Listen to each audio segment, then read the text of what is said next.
Good afternoon. I'm Haley Picasello, and this is your Washington, D.C. Federal Crime Report. This week in the District Federal and Superior Court, murder charges upheld, armed carjacking brings lengthy prison terms, repeat offenders sentenced for illegally firearm possession, and new indictments in violent crime sprees. We begin in the fatal stabbing in Northwest.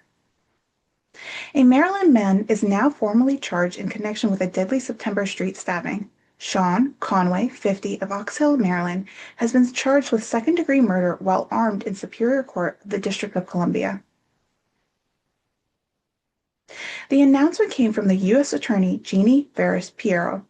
Followed a February 18, 2026 preliminary hearing, Judge Diana Dawson found probable cause and ordered Conway held at the D.C. jail pending further proceedings.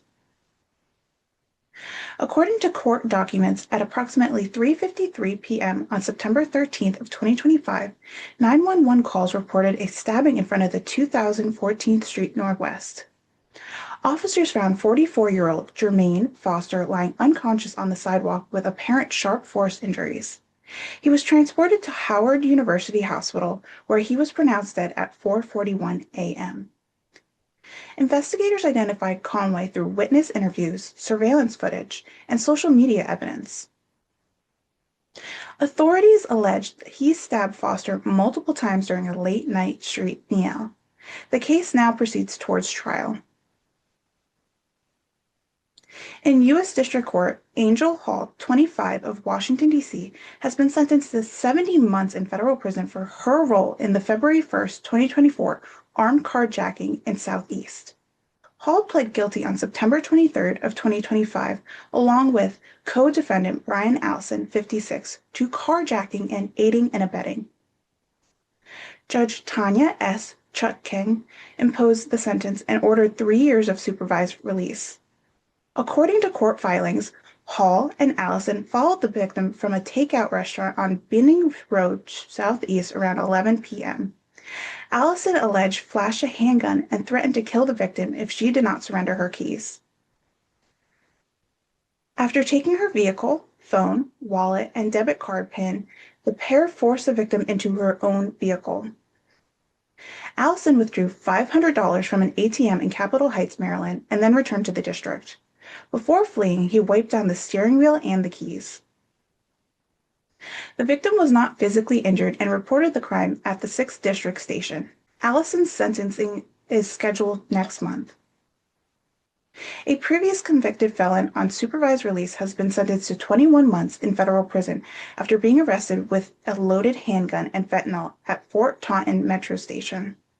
Jeffrey Stephen Padrilla Sanchez, 21, of Silver Springs, Maryland, pled guilty on October 2025 to unlawful possession of a firearm by a felon.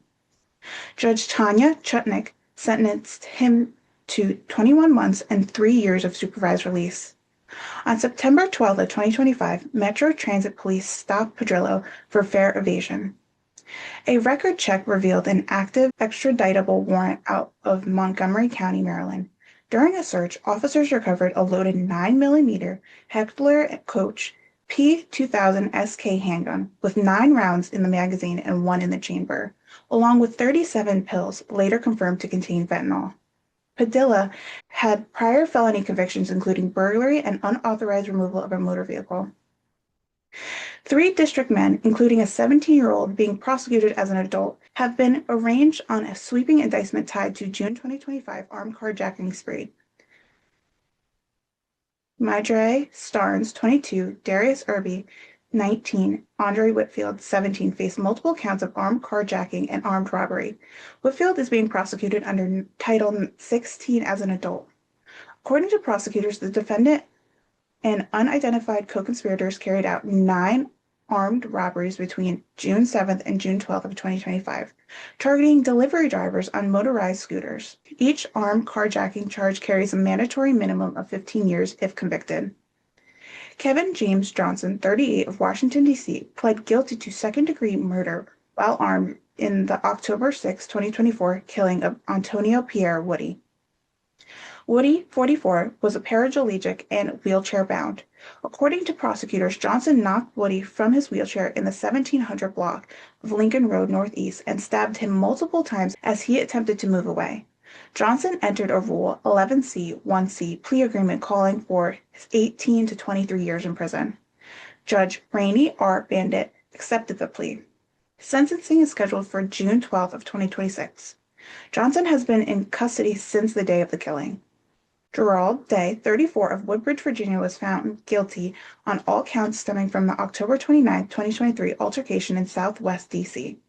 The charges included assault with a dangerous weapon, possession of a firearm during a crime of violence, carrying a pistol without a license, and felony threat. Prosecutors say Day pointed a handgun at a woman after a fight broke out involving his romantic partner at a Halloween gathering. The victim escaped unharmed despite gunfire from a co-defendant who previously pled guilty. Sentencing is scheduled for May 1st of 2026. The firearm offense carries a mandatory minimum of 5 years.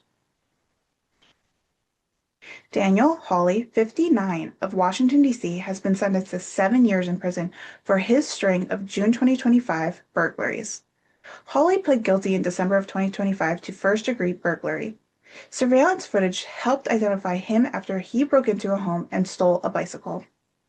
Additional stolen electronics were recovered when he was stopped at Shawn Metro Station days later. Judge Deborah Israel imposed a 7-year sentence followed by 5 years of supervised release.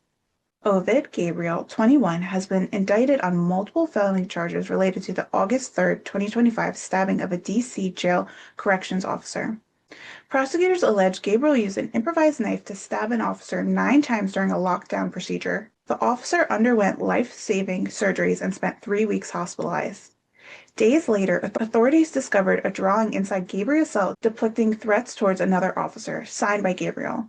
The indictment includes charges of assault with the intent to kill while armed, aggravated assault while armed, and unlawful introduction of contraband into a penal institution. This week's federal court action reflects continued prosecution targeting violent crimes, illegal firearm possessions, carjacking, conspiracy, and assault on law enforcement within the district. For full case documentation and court updates, visit Englebrook Independent News online. I'm Haley Ficasillo, and this has been your Washington, D.C. Federal Crime Report.